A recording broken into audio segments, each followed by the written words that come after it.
Well, Donald Trump is leveling new threats towards China's president. Hayley Woodin with Business in Vancouver is joining us now with more. So what's Trump saying this time around?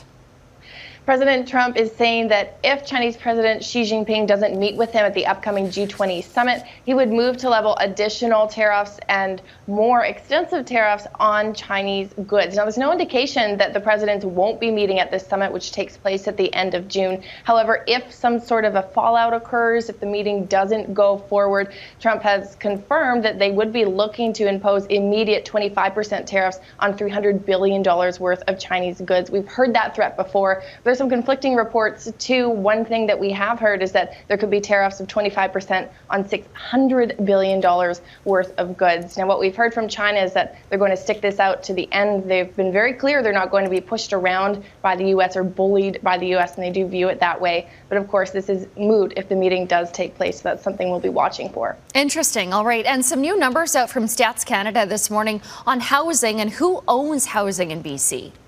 That's right. We have some good insight into the BC residential landscape. And when we take a look at some of the numbers, it really is resident owners that own the vast majority of residential properties in this province. About 85% of them own just that one single property. When we have a look at what's often talked about, non-resident owners owning a swath of properties, that makes up less than 1% of ownership in the province. We've also learned that of non-individuals that own properties like corporations, governments, institutions, the vast majority of that very small category is made up by corporations or holding companies. And we also know that just 1 in 7 millennials actually have a property here in BC. So some interesting insights into who owns what here in the province. 1 in 7. Wow.